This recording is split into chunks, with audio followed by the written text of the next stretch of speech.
one of these fair weather Johnny-come-lately Christians who believe that being a Christian means that you won't have trouble. I know that you will have trouble, but I'm happy to announce to you that there are some enemies that God has delivered you from so completely that you will never see them again no more. Somebody say no more. It's important for you to understand that so that you can go through this process. As the children of Israel, according to the book of Corinthians, says that they were baptized unto Moses in the cloud and in the sea. That is to say that God typifies their deliverance with baptism to say that the slaves died out at the Red Sea, were buried in the Red Sea, rose up as sons on the other side to receive their inheritance. Their oppressor who followed them down to the Red Sea, followed them into the water but didn't come out of the water. He was down in the watery grave to remind them that they were free from oppression and ready to walk in the newness of life. John the Baptist points to it down at the Jordan River when he looks through the mass of people and sees the face in the crowd and says, "Behold, the Lamb of God who taketh away the sins of the world." And the Bible says that Jesus came down into the water and told John to baptize him. John said, "I don't want to baptize you." Jesus said, "Suffer it to be so, that it might fulfill all righteousness." He said, "I want you to baptize me so that it might fulfill all righteousness, so that my people can see that it is through death, burial, and resurrection that I am going to deliver you from your past. You're not going to simply be the old person that you used to be trying to do better."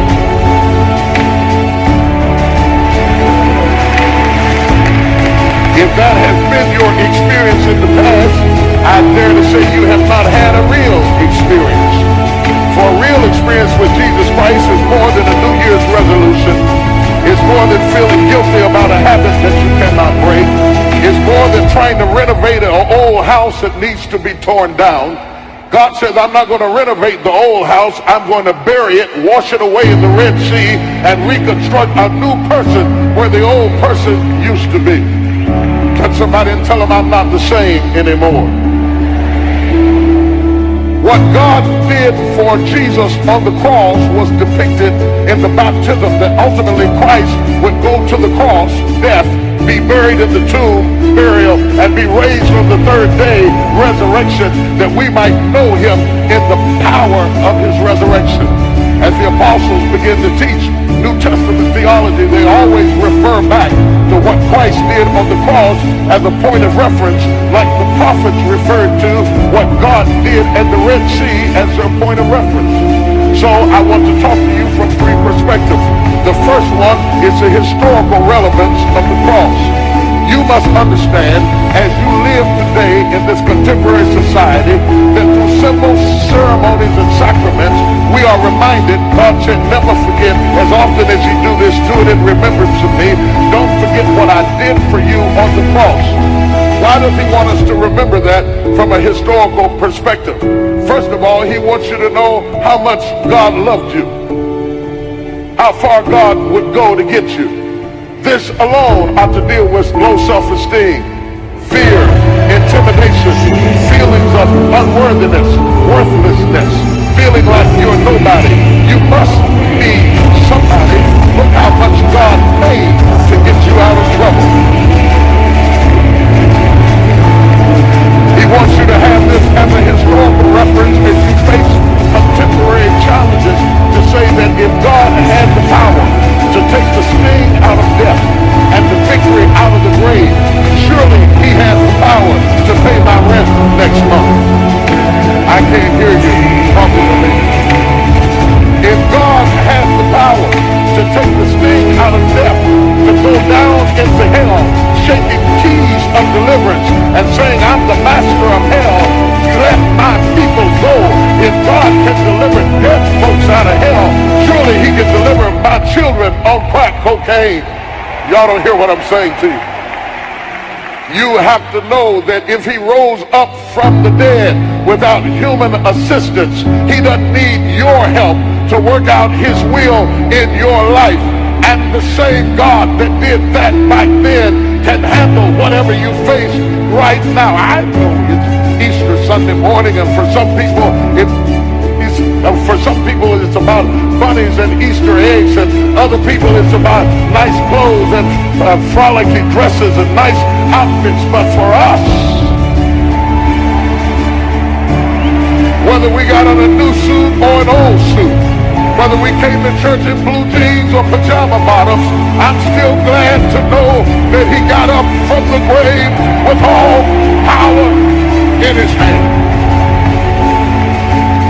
Paul, in the 6th chapter of the book of Romans, takes me to my second point, and that is personal connectivity.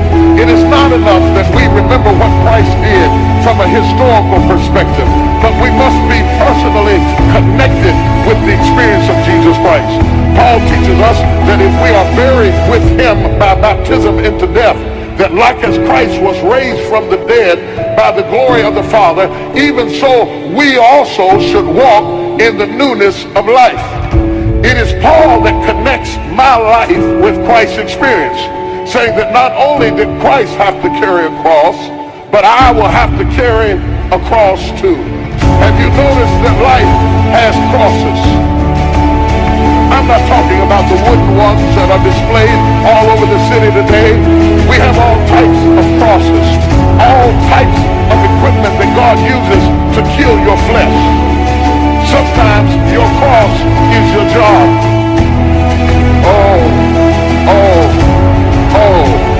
You would have been arrogant. You would have been high-minded. You would have been proud. But you're in a situation on your job that is killing your flesh. And God knows exactly what it takes to nail your flesh down so that he can get the glory out of your life.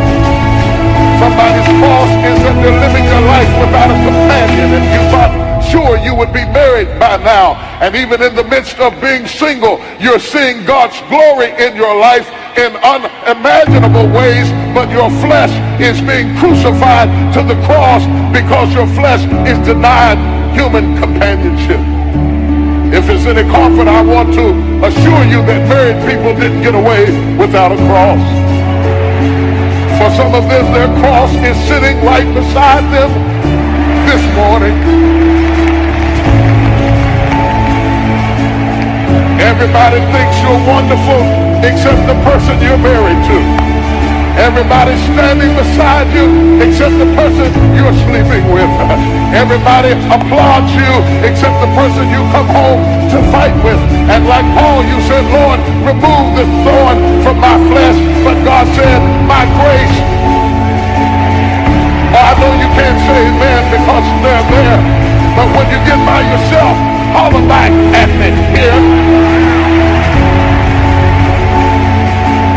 If your cross is not laying beside you, it's in the room down the hallway. Some of your children are your cross. Everything is going good, but your children are breaking your heart. Every time you take 2 steps forward, you get some news that knocks you 3 steps backwards, and your cross is not made out of wood. You are nailed by the love you have for a child that seems indifferent to you. There are all types of crosses. Some people's crosses are their parents. They really want to serve the Lord and to be used by God, but they come home to a drunk parent who slaps him in the face, kicks him in the hind end, beats him and abuses him, and all of us have crosses to deal with. That's why you ought to connect with this message today, because Christ's story didn't end on a cross, and yours will not either. I may be broke right now, but I won't be broke forever. I may be lonely right now, but I won't be lonely forever.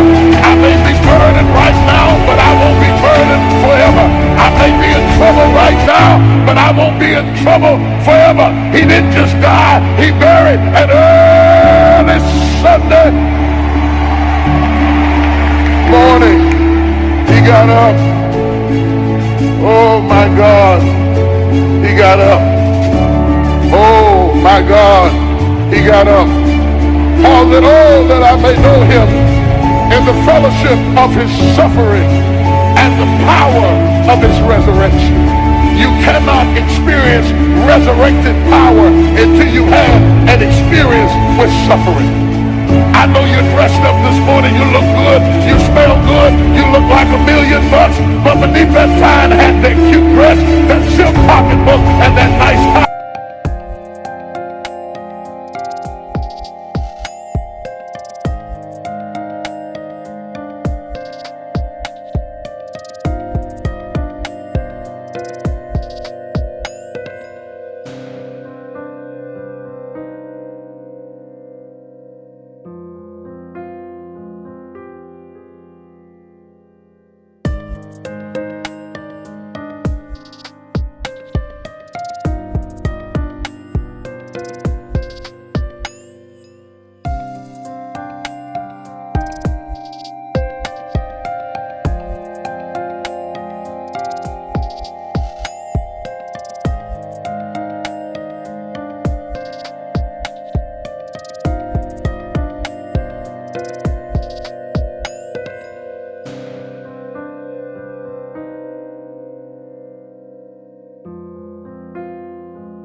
There's some folks in this room that have been through hell,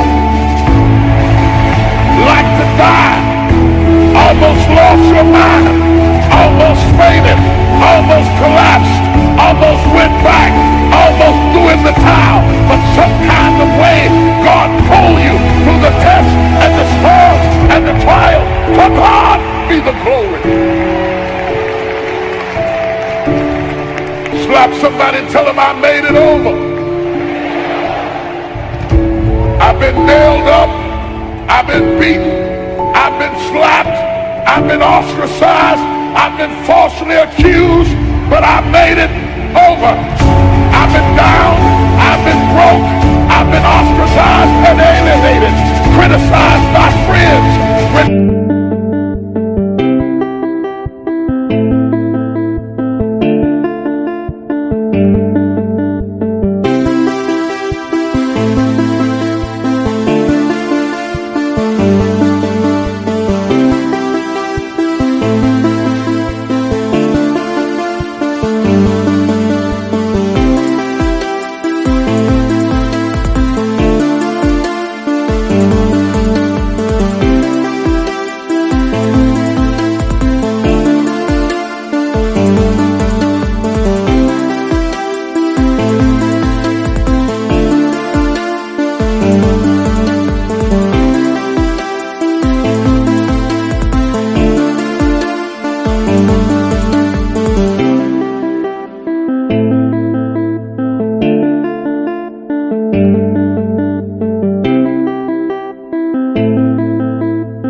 Rejected by loved ones, but somehow or another I made it over. And when I think of the goodness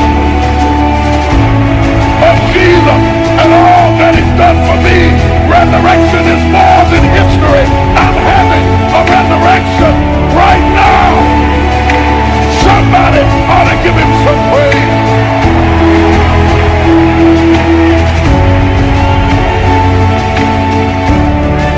Number three, it is the epicenter of resurrected living.